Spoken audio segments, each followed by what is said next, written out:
오늘은 전능하신 나의 주 하나님이라는 제목으로 창세기 17장 1절에서 14절까지의 말씀을 함께 생각해 보겠습니다. 오늘 본문에는 성경에 처음 나오는 중요한 단어 3개가 있습니다. 한글로는 전능한 하나님, 또 아브라함, 그리고 할례입니다. 원어로는 엘 샤다이, 아브라함, 그리고 물입니다. 할례하다의 히브리어 원어가 바로 물입니다. 오늘 본문은 또한 아브라함의 인생에서 아주 중요한 장면을 기록하고 있습니다. 창세기 16장에서 아브라함은 하나님의 약속을 기다리지 못했습니다. 하나님께서 분명히 자손을 주시겠다고 약속하셨지만 시간이 지나도 사레에게 아이가 생기지 않았습니다. 그러자 아브라함과 사레는 자기들의 방법을 선택합니다. 하갈을 통해서 이스마엘을 낳았던 것입니다. 그때 아브라함의 나이가 86세였습니다. 그런데 오늘 본문 17장 1절을 보면 이렇게 시작합니다. 아브라함이 99세 때에 여호와께서 아브라함에게 나타나서, 아브라함이 86세에서 99세가 되었습니다. 무려 13년이 지났습니다. 성경은 23년 동안 하나님께서 아브라함에게 무엇을 말씀하셨는지 기록하지 않습니다. 적어도 성경의 기록상으로는 침묵의 시간인 것입니다. 23년은 짧은 시간이 아닙니다. 아브라함은 이 긴 시간 동안 여러 가지 생각을 했을 것입니다. 더 이상 하나님의 말씀이 없네. 이스마엘이 하나님께서 말씀하신 약속의 아들인가 보다. 이제 내 나이가 99인데 무슨 아이를 더 낳을 수 있겠어. 사레도 이미 아이를 낳을 수 없는 그러한 나이를 지났는데 하나님께서 처음에 약속하신 그 약속은 이렇게 이루어지는 것인가 보다, 이렇게 생각을 했을 것입니다. 여러분, 사람은 오래 기다리다 보면 하나님의 약속을 자기 형편에 맞추어 해석하기 시작합니다. 처음에는 하나님이 하실 것이야 라고 믿다가 시간이 지나면 아마 이런 뜻이었겠지라고 해독을 합니다. 처음에는 하나님의 말씀에 내 생각을 맞추었는데 어느 순간 내 형편에 하나님의 말씀을 맞추기 시작합니다. 바로 그때 하나님께서 아브라함에게 다시 나타나셨습니다. 그리고 가장 먼저 하신 말씀이 아브라함아, 많이 기다렸지? 고생 많았다. 조금만 더 참아라 가 아니었습니다.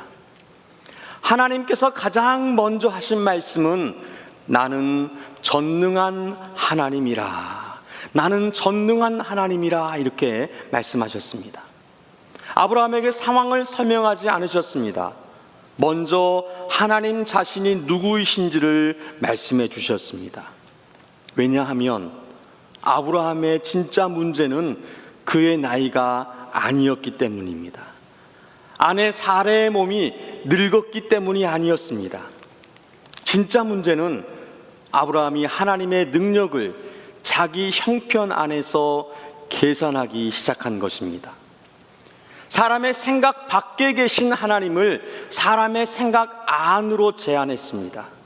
그래서 하나님은 아브라함에게 하나님이 누구이신지를, 믿음의 그 출발점을 가르쳐 주신 것이었습니다. 아브라함아, 네 형편을 보지 말고 나를 보아라, 이렇게 하시는 것입니다. 여러분, 믿음은 나의 가능성이 아니라 하나님의 전능하심을 바라보는 것입니다. 하나님께서 말씀하셨습니다. 나는 전능한 하나님이라. 너는 내 앞에서 행하여 완전하라. 여기에서 전능한 하나님, 이 전능한 하나님이 히브리어로 엘 샤다이입니다. 지난 주일에는 엘로이, 눈여겨보시는 하나님을 말씀드렸습니다. 오늘은 엘 샤다이, 전능하신 하나님을 성경이 말씀합니다. 하나님은 모든 것을 능히 이루실 수 있는 하나님이십니다. 인간의 생각과 환경, 가능성과 한계에 갇히지 않으시는 하나님이시라는 말입니다. 여러분, 하나님께서 아브라함에게 하신 이 말씀을 여러분이 직접 아브라함이 되셔서 아브라함의 귀로 한번 들어보시기 바랍니다. 아브라함이 지금 99세입니다. 사레가 89세입니다. 아이를 낳을 수 있겠습니까? 현재 기네스 세계 기록에 가장 나이가 많은 출산 여성의 기록은 2006년 12월 29일 66세 358일의 나이로 쌍둥이를 낳은 스페인의 마리아 델 카르멘 부사다 라라입니다. 66세 358일에 낳았습니다. 거의 67세에 쌍둥이를 낳은 것입니다. 그런데 사례는 몇 세입니까? 23살 더 많은 89세입니다. 가능성이 아니라 인간적으로는 끝났습니다. 이런 아브라함에게 하나님께서 이렇게 말씀하시는 것입니다. 아브라함아, 자꾸 네 나이를 보지 말아라. 사례의 형편을 계산하지 말아라. 네 몸이 무엇을 할 수 있는지를 보면서 내 약속까지 제한하지 말아라. 네가 할 수 있는가가 중요한 것이 아니라 내가 누구냐가 중요하다. 나는 전능한 하나님이다. 이렇게 말씀하시는 것입니다. 여러분, 이것이 믿음입니다. 믿음은 막연하게 잘 될 거야 라고 생각하는 긍정적인 사고가 아닙니다. 믿음은 나는 할 수 있다라고 하는 자기 최면도 아닙니다. 성경의 믿음은 언제나 하나님이 어떤 분이신지를 바라보는 것을 말씀합니다. 우리도 어떻습니까? 어려운 일이 생기면 제일 먼저 무엇을 하십니까? 계산을 하려고 합니다. 내가 가진 돈이 얼마나 있지? 내가 아는 사람이 누구지? 이 상황에서 내가 할 수 있는 방법이 무엇이지? 계산하는 것 자체가 죄는 아닙니다. 하나님은 우리에게 지혜를 주셔서 판단하고 대처하도록 하십니다. 문제는 우리가 계산한 결과를 가지고 하나님의 능력까지 판단한다는 것입니다. 내가 보기에는 안 돼. 하나님도 안 하실 거야. 지금까지 안 바뀌었으니까 앞으로도 안 바뀔 거야. 그 사람은 절대 변하지 않아. 이 문제는 너무 오래됐어. 내 나이가 지금 몇인데. 그런데 하나님께서 아브라함에게 말씀하십니다. 내 계산에 나를 넣지 말아라. 나는 전능한 하나님이다. 믿음은 상황을 무시하는 것이 아닙니다. 아브라함의 나이가 99세라는 현실을 하나님도 알고 계십니다. 그러나 믿음은 상황보다 하나님을 더 크게 보는 것입니다. 우리에게 필요한 것은 문제를 작게 바라보는 것이 아니라 하나님을 크게 보는 것입니다. 문제만 바라보면 문제가 점점 더 커 보입니다. 성경이 말씀하는 것, 그것은 문제보다도 하나님을 더 바라보라는 것입니다. 하나님, 이 문제는 제가 해결하기 어렵습니다. 그러나 하나님은 어렵지 않습니다. 이 문제보다 하나님이 크시다는 것을 믿습니다. 이것이 바로 믿음입니다. 그리고 하나님께서 이어서 말씀하십니다. 너는 내 앞에서 행하여 완전하라. 어디에서요? 내 앞에서요. 하나님 앞에서요. 말 그대로 하나님의 얼굴 앞에서 살라는 것입니다. 이것을 신학적으로 코람데오라고 말합니다. 하나님 앞에서라는 뜻입니다. 예전에도 한번 말씀을 드렸습니다. 제 친구 목사님이 이렇게 만들어준 것입니다. 저희 집 가훈입니다. 코람데오, 하나님 앞에서. 저는 이것을 이렇게 해석합니다. 너나 잘하세요. 나나 잘하자. 나만 잘하면 된다. 하나님께서 아브라함에게 이렇게 말씀하시는 것입니다. 아브라함아, 사람들 앞에서 사는 것처럼 살지 말고 내 앞에서 살아라. 사람들이 어떻게 평가하는지를 먼저 생각하지 말고 내가 어떻게 보는지를 생각해라. 상황에 따라서 바뀌는 사람이 아니라 내가 보고 있다는 것을 기억하며 살아라. 이렇게 말씀하시는 것입니다. 여러분, 신앙은 주일에만 하나님 앞에서 사는 것이 아닙니다. 교회에 와서만 하나님 앞에서 사는 것이 아닙니다. 가정에서도, 직장에서도, 사업장에서도, 학교에서도, 거리에서도, 혼자 있을 때에도 하나님 앞인 것입니다. 엘로이, 우리를 감찰하시는 하나님께서 우리를 주목하고 계신다는 사실입니다. 그리고 완전하라라고 말씀하십니다. 이 말은 죄 없는 완벽한 사람이 되라라는 뜻이라기보다는 나뉘지 않는 마음으로 나를 섬기라는 그런 의미입니다. 오직 하나님만 바라보라는 그런 말씀입니다.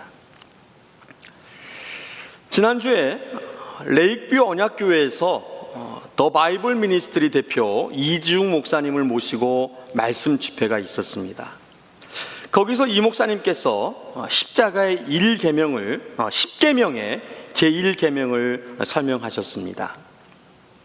너는 나 외에 다른 신들을 내게 두지 말라. 하나님과 나 사이에 그 어떤 신도 두지 말라는 그러한 말씀입니다.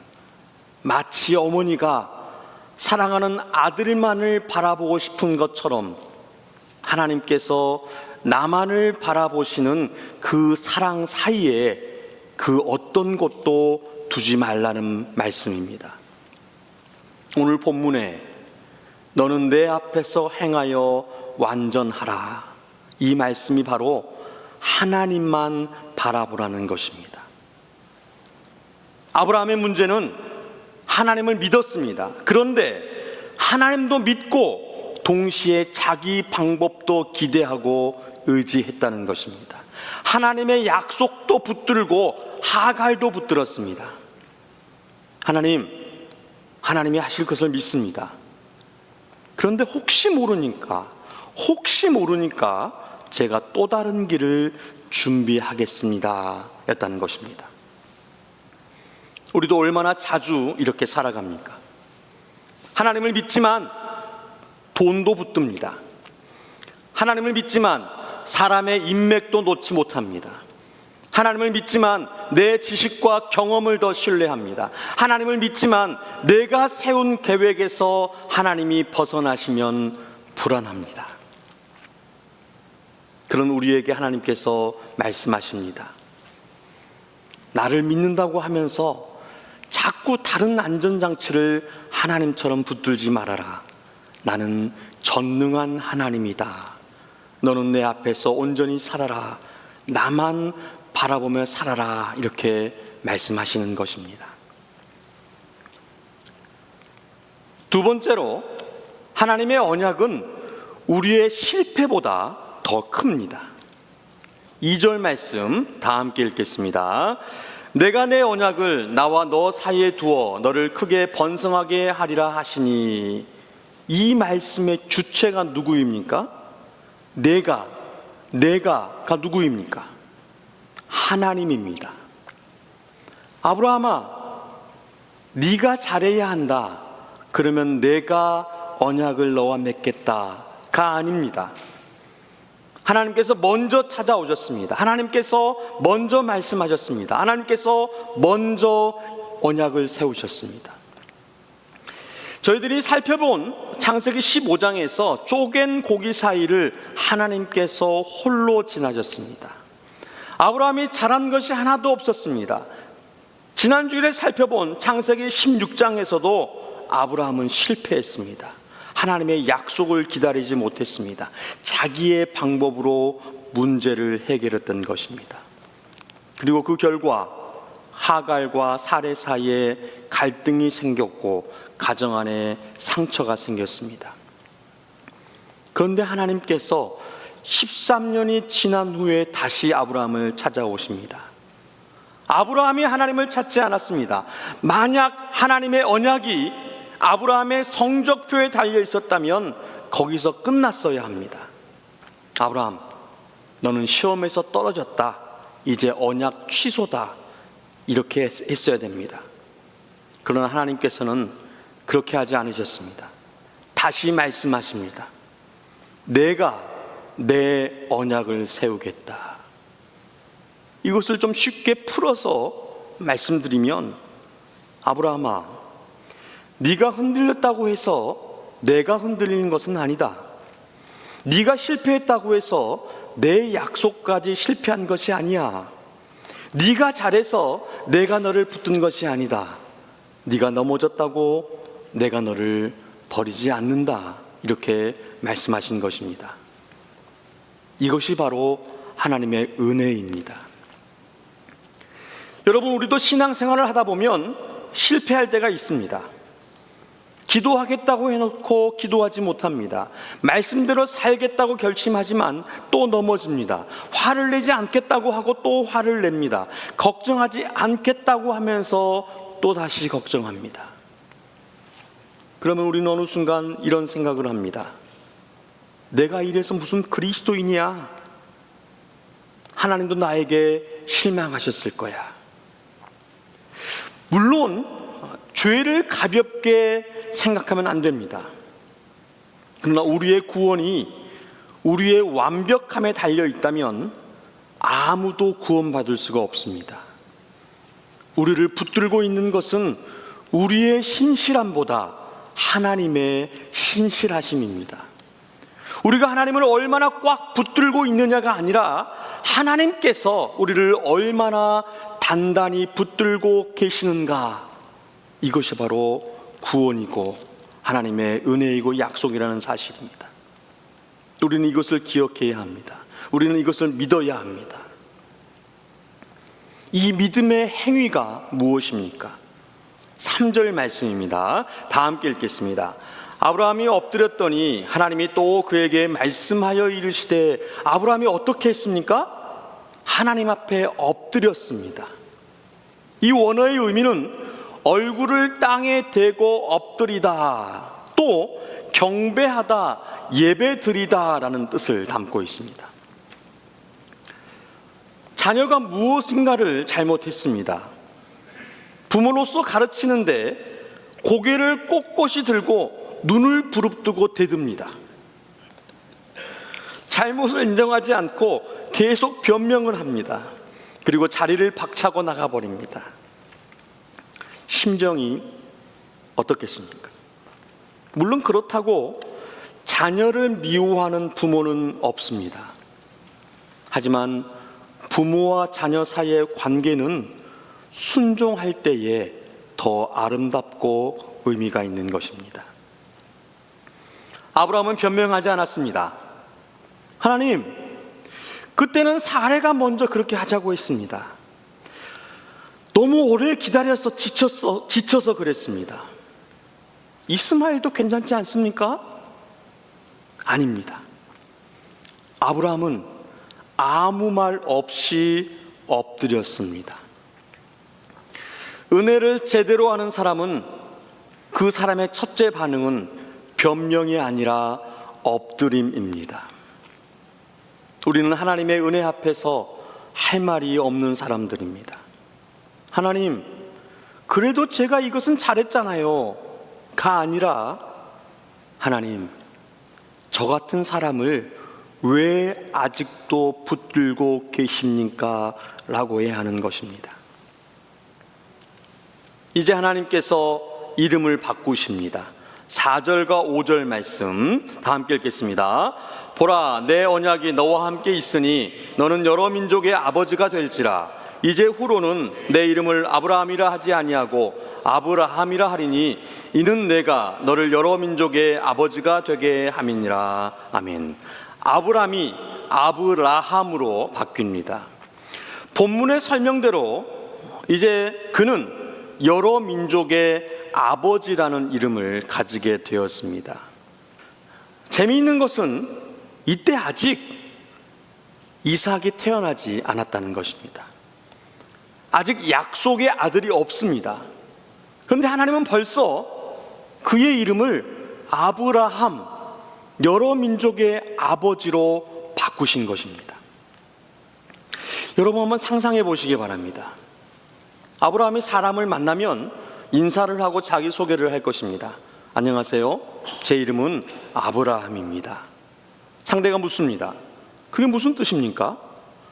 여러 민족의 아버지라는 뜻입니다. 그래요? 그럼 지금 자녀가 몇 명 있습니까? 할 말이 없습니다. 하나님은 현실이 아직 아닌데 이름부터 바꾸셨습니다. 왜냐하면 하나님께서 반드시 이루실 것이기 때문입니다. 하나님의 약속은 이미 확실하기 때문입니다. 하나님이 말씀하시는 것은 희망사항이 아닙니다. 되면 좋겠다가 아닙니다. 하나님의 약속은 반드시 이루어지는 것입니다. 하나님의 말씀은 반드시 성취되어지는 것입니다. 왜냐하면 하나님의 신실함에 근거하기 때문입니다. 그래서 아브라함은 자기 이름이 불려질 때마다 하나님의 약속을 기억했습니다. 나의 현실은 변한 것이 아무것도 없지만 하나님께서 나를 약속의 눈으로 보고 계신다라는 것을 기억했다는 그러한 사실입니다. 우리도 이것을 기억해야 합니다.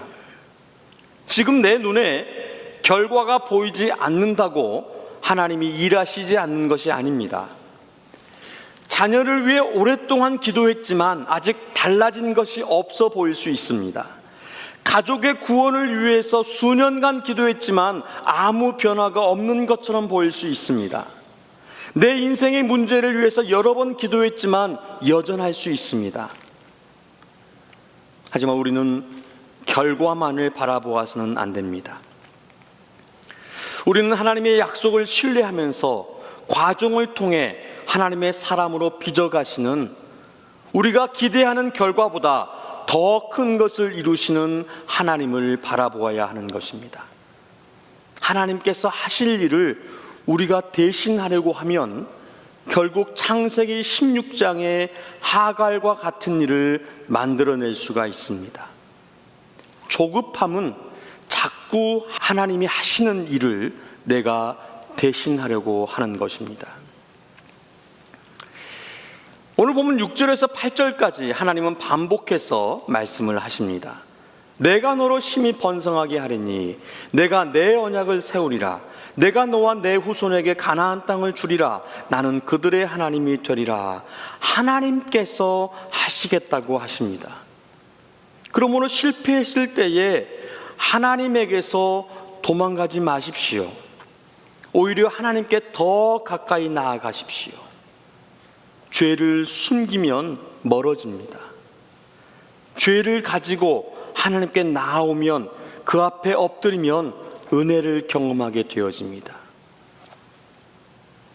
이해할 수 없다고 성경을 덮어버리면, 시험에 들었다고 교회에 나오지 않는다면 우리는 은혜의 기쁨을 만끽하기가 더뎌지는 것입니다. 세 번째는, 은혜로 언약 백성이 된 사람은 하나님께 속한 사람답게 살아야 하는 것입니다. 9절부터 하나님은 아브라함에게 할례를 명하십니다. 그런즉 너는 내 언약을 지키고 내 후손도 대대로 지키라. 앞에서는 하나님께서 계속 내가 하겠다 그렇게 말씀하셨습니다. 그런데 이제 너는 지키라 이렇게 말씀하십니다. 여러분, 이 순서가 중요합니다. 먼저 은혜가 있습니다. 그리고 순종이 있습니다. 먼저 하나님께서 언약을 세우십니다. 그 다음에 아브라함에게 언약 백성답게 살라고 말씀하십니다.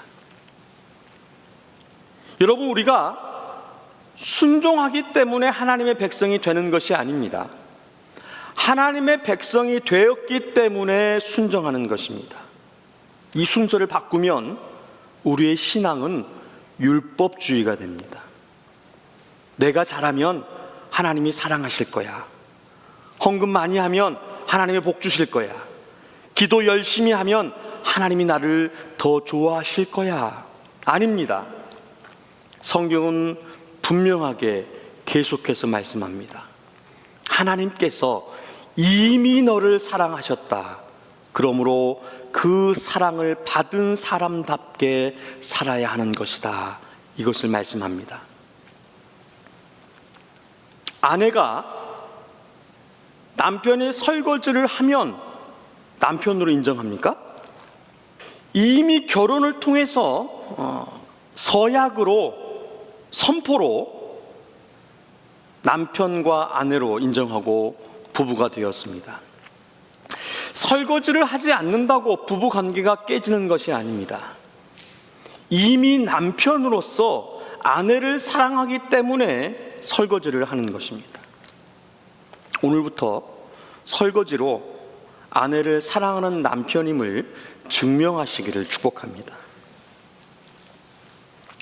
여러분, 순종도 마찬가지입니다. 우리가 하나님의 자녀가 되기 위해서 순종하는 것이 아니라 이미 하나님의 자녀이기 때문에 순종으로 아버지 하나님을 기쁘시게 하는 삶을 사는 것입니다. 순종으로 하나님을 기쁘시게 하는 삶을 살고 싶은 것입니다. 하나님 그 언약의 징표로 할례를 주셨습니다. 이 할례는 남자에게 행하는 것으로 남성의 포피를 잘라내는 것입니다. 몸의 흔적을 남기도록 하셨습니다. 왜 그렇게 하셨는가? 바로 하나님께 속했다는 것을 기억하라는 것입니다. 너는 하나님의 것이다. 이것을 명심해야 한다. 그것을 몸에 새겼습니다. 여러분, 브랜드의 뜻을 아십니까? 브랜드, 상표라는 뜻입니다. 제품과 기업의 이미지를 나타냅니다. 이 말의 어원은 고대 노르웨이어의 브란드르에서 온 말입니다. 그 뜻은 불에 달구어 지지다, 불타는 나무, 낙인을 찍다라는 뜻입니다. 과거 서부 개척 시대에 소와 말을 방목할 때 자기 소유인 것을 표식하는 것을 브랜딩이라고 했습니다.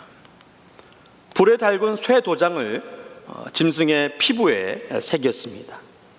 이 브랜딩을 해서 내 것이라고 한 것입니다. 할례가 마치 이런 것입니다. 하나님의 것이다 라는 표식입니다. 그런데 할례는 언약 관계의 표입니다. 브랜딩은 주인이 소유물에게 일방적으로 하는 것이지만 할례는 하나님과 사람 사이의 언약, 약속의 관계를 기억하는 것입니다. 그래서 하나님께서 일방적으로 행하시는 것이 아니라 사람이 받는 것입니다.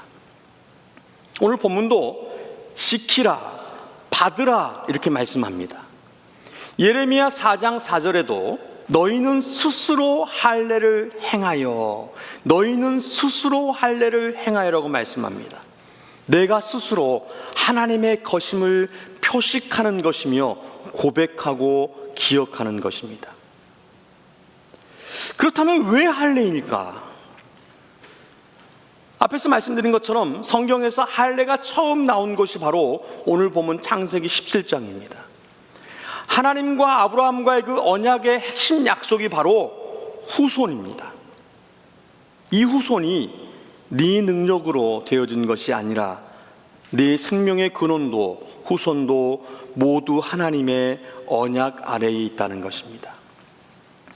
그리고 포피를 잘라내는 것은 끊어짐의 상징입니다. 오늘 본문 14절에도 할례를 받지 아니한 남자 곧 그 포피를 베지 아니한 자는 백성 중에서 끊어지리니 그가 내 언약을 배반하였음이니라. 포피를 베는 것, 이것은 끊어지는 것과 연관되어져 있습니다. 또한 할례는 피의 언약입니다. 창세기 15장에서 짐승을 반으로 쪼개고 그 피가 있었습니다. 예수 그리스도와의 언약에서도 십자가의 피가 있습니다. 생명과 죽음, 심판과 구원 모두 하나님께 달려 있다는 것입니다. 그 생명이 피에 있다는 것입니다. 그리고 할례는 가장 깊은 곳의 징표입니다. 성경은 궁극적으로 할례를 마음에 행하라 이렇게 말씀합니다. 몸에 표시가 있다고 자동으로 하나님을 사랑하는 것이 아니다. 외적인 종교 생활을 한다고 자동으로 참된 믿음이 있는 것이 아니다. 교회에 오래 다녔다고 해서 자동으로 마음이 하나님께 속한 것이 아니다. 여러분, 할례는 신약의 세례와 연관되어져 있는데 세례를 받았다고 해서 끝난 것이 아니라는 것입니다. 집사, 권사, 장로, 목사라는 직분이 있다고 해서 우리의 마음까지 자동으로 하나님께 속한 것이 아니라는 것입니다. 하나님은 우리의 마음을 보십니다. 마음속 깊은 곳에 우리의 중심을 보신다는 말입니다. 그래서 궁극적으로 할례는 우리의 마음속 깊은 곳에 해야 합니다. 주일마다 예배를 드리면서도 우리의 마음은 다른 곳에 가 있을 수 있습니다. 입술로 하나님을 사랑한다고 하면서 실제 삶에서는 하나님보다 더 사랑하는 것을 가질 수 있습니다. 입술로는 하나님을 신뢰한다고 하면서 자녀의 성적 때문에 천국과 지옥을 왔다 갔다 할 수 있습니다. 입술로는 영원한 하나님 나라를 믿는다고 하면서 세상의 성공에 모든 것을 걸 수 있습니다. 그래서 하나님은 아브라함에게 말씀하십니다. 언약의 표징을 몸에 새겨라. 너는 내 사람이라는 것을 잊지 말아라. 우리도 매일 우리 자신에게 물어야 합니다. 나는 누구에게 속한 사람인가? 우리의 시민권은 천국에 있는가? 이 정체성이 우리에게 분명해야 합니다. 이 정체성이 분명하면 우리의 삶의 기준이 달라지는 것입니다. 내가 원하는 것이 무엇인가 보다 하나님이 기뻐하시는 것이 무엇인가를 생각하게 되는 것입니다. 하나님이 사랑하시는 성도 여러분, 오늘 창세기 17장의 중심에는 아브라함이 있지 않습니다. 바로 하나님이 계십니다. 아브라함의 믿음이 대단해서 언약이 이루어진 것이 아닙니다. 엘샤다이 하나님께서 전능하시기 때문에 이루어진 것입니다. 아브라함이 한 번도 실패하지 않았기 때문에 언약이 계속된 것이 아니라 하나님께서 신실하시기 때문에 언약이 계속되어지는 것입니다. 하나님께서 오늘 우리에게 물으십니다. 왜 그렇게 네 형편만 바라보느냐? 왜 아직도 네 가능성을 가지고 나의 능력을 계산하느냐? 왜 네가 실패했다고 해서 내가 너를 버렸다고 생각하느냐? 왜 그렇게도 사람들의 시선을 중요하게 여기느냐? 그리고 말씀하십니다. 나는 전능한 하나님이다. 네가 할 수 없는 것을 내가 할 수 있다. 네가 흔들려도 나는 흔들리지 않는다. 네가 실패해도 내 은혜는 사라지지 않는다. 그러므로 사람 앞에서 살지 말고 내 앞에서 살아라. 두 마음을 품지 말고 온전한 마음으로 나를 신뢰해라. 너는 내 사람이다. 너는 내가 손수 직접 만든 나의 걸작품이다. 이렇게 말씀하십니다. 여러분, 우리의 소망은 내가 얼마나 강한 사람인가 있지 않습니다. 내 믿음이 얼마나 흔들리지 않는가에도 있지 않습니다. 우리의 소망은 우리가 믿는 하나님이 어떤 분이신가에 있습니다. 전능하신 하나님, 언약을 세우신 하나님, 실패한 아브라함을 다시 찾아오시는 하나님, 약속하신 것을 끝까지 이루시는 하나님, 그리고 예수 그리스도 안에서 우리를 끝까지 붙드시는 하나님이시라는 사실입니다. 그러면 우리가 어떠한 상황을 만나든지 어떠한 문제에 부딪히든지 그 상황과 문제를 먼저 바라보지 말고 하나님을 먼저 바라보시기를 축복합니다. 하나님, 제 눈에는 방법이 보이지 않습니다. 그러나 하나님은 전능하십니다. 하나님, 제가 또 실패했습니다. 그러나 저의 실패보다 주님의 은혜가 더욱 큽니다. 하나님, 사람들이 무엇이라고 하든지 저는 주님 앞에서 살겠습니다.